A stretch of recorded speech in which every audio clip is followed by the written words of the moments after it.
Taliska ciidanka booliiska Soomaaliyeed ayaa faahfaahin guud ka bixiyay qaraxyo iyo weerar toos ah oo xalay laga maqlay degmooyin ka tirsan gobolka Banaadir iyo duleedkeeda kuwaas oo geystay khasaare isugu jira dhimasho iyo dhaawac. Afhayeenka ciidanka booliiska Soomaaliyeed Cabdifataax Aadan Xasan ayaa sheegay in Al-Shabaab oo ka xun horumarka iyo dhismooyinka ka socda magaalada Muqdisho ee weerar qaraxyo ah iyo dagaal toos ah ay ku qaadeen saldhigga ciidanka booliiska degmada Kaxda iyo fariisin ciidamada dawladda ay ku leeyihiin xaafadda Daarusalaam ee degmada Yaaqshiid ee gobolka Banaadir. Waxa uu hadalkiisa intaasi ku daray in raggii weerarka ku soo qaaday saldhigga degmada Kaxda ay u baxsadeen dhinaca gobolka Shabeellaha Hoose ee ku raad joogaan ciidamada dawladda Soomaaliya, waxaana xusid mudan in Al-Shabaab ay hore u sii qaateen 2 gaari oo yaalay gudaha saldhigga.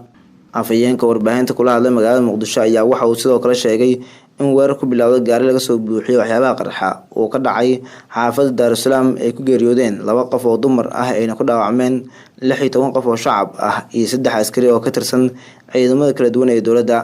Waxa uu sheegay in weeraradaas lagu diidan yahay dhismooyinka iyo horumarka ka socda magaalada Muqdisho loogana soo horjeedo amniga caasimadda, wuxuuna u ballan qaaday shacabka Muqdisho inay xaqiijin doonaan amniga caasimadda. Waxaan rabaa bulshada Soomaaliyeed inaan warbixin kooban ka siiyo dhacdadii ka dhacday xalay magaalada Muqdisho. xalay abaarasaq dhexe laga bilaabo 6 saac iyo 51 daqiiqo ayaa waxa gaari waxyaabaha qarxa lagu soo rakibay iyo kooxaha nabadiidka qoliyo ka tirsan ay weerar ku qaadeen saldhigga degmada Kaxda oo ay saldhiggii ku weerareen, waxayna ku waxyeeleeyeen dadka bulshada ahaa saldhigga ka agdhawaa iyo saldhigga naftirkiisa. Muhiimadda degmadaas loo weerarayna waxay ahayd degmada oo beriyaan dambe waday horumar dhanka iskaashiga ah, dhismooyinka iyo wadooyinka oo inta badan bulshada Soomaaliyeed ay ku bogaadisay degmadaas Kaxda horumarka iyo dhismooyinka ay sameynayaan. Kooxaha nabadiidkana waxay aad u dhibsadaan horumar iyo nabad meel laga sheegay. waa sababtaas kaliya sababta degmada Kaxda loo weeraray.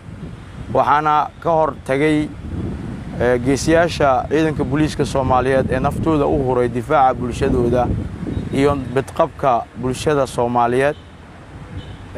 waxaana goobtaasi ka dhacay dagaal faraha la isku saaray. ciidanka booliiska Soomaaliyeed oo isku gurmaday waxaa la sii baacsanayay kooxaha nabadiidka ilaa gobolka Shabeellaha Hoose iyo meesha iska galaan gobolka Banaadir oo ilaa hadda geesiyaasha booliiska Soomaaliyeed ay ku maqan yihiin howlgalkaas. sidoo kale isla xalay waxaa gaari qarxa lagu weeraray deegaanka Daarusalaam oo asagana ka mid ah goobaha bulshada Soomaaliyeed ay horumarka u aragto, goobaha laga bartilmaameedsado horumarka ka socda magaalada Muqdisho, dhismooyinka, wadooyinka iyo nabadda iyo damaashaadka bulshada ay u aado. intaas waaye waxa lagu weeraray Daarusalaam, waxaana la diidan yahay nabadda iyo horumarka bulshada Soomaaliyeed ay ku dhaqaaqday. goobtaasna waxaa waxyeelo ka soo gaartay dad shacab ah oo rayida oo gaaray ilaa 16 qof oo dhaawac ah. waxa u xanuun badan Ilaahay ha u naxariistee 2 gabdhood oo yaryar oo goobtaas ku dhintay. Ilaahay naxariistii jannaha siiyo, gacanka xaq daran ayaa waxyeelaysay. sidoo kale waxaa ku waxyeeloway ilaa 3 askari oo ka tirsan ciidamada qalabka sida booliis, military iyo kooxaha ka shaqeeya ammaanka. waxaan ugu digayaa bulshada Soomaaliyeed ma aha wax cabsi nagu beeraya inaan maqalno dhawaqa rasaasta. waxaa nooga qiimo badan in nabadda magaalada Muqdisho ay sugan tahay, magaalada Muqdishona ay tahay nabad.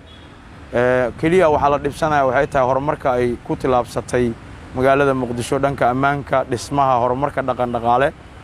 waa intaas waxay kooxaha nabadiidka ka dirirayaan. laakiin waxaan u ballan qaadaynaa bulshada Soomaaliyeed goob kastoo ay joogaan in ciidanka booliiska Soomaaliyeed marnaba ka dibcaynin iyo ciidamada qalabka sida guud ahaanba marna ka dibcaynin in dhiigga iyo naftaba loo huro ummadda Soomaaliyeed. ilaa haddana ciidanka booliiska howlgalkii wada 2 degmaba waa laga howlgalayaa. wixii ka soo kordhana waa idin la soo socodsiin doonaa insha Allah. waana mahadsantiin.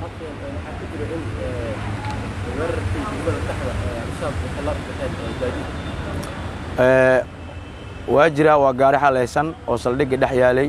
sidoo kale waxay sii dhibaateeyeen gawaari guryo ku dhegan saldhigga yaaleen oo ay bulshada Soomaaliyeed lahayd. ciidankiina wali baxsanaya gaari meel dhaxay ooga tageen. marka insha Allah wax oo problem baawur iyo wax muhiim ah saasa ma qaadan. laakiin waxyeelada bulshada Soomaaliyeed nooga dhib badan taasna waa ka difaacnay siday wax dhibeen wax uma noqonin insha Allah ilaahayna waxaan ka baryaynaa in intii bukootay ee meeshaas ku waxyeeloodo ka bogsiyo inta dhimatayna ilaahayna uu naxariisto. Al-Shabaab ayaa sheegtay mas'uuliyadda qaraxyada iyo weeraradii tooska ahaa ee xalay ka dhacay magaalada Muqdisho waxaana arrintan ku soo aadaysaa xilli dalka uu ku jiro waqti doorasho.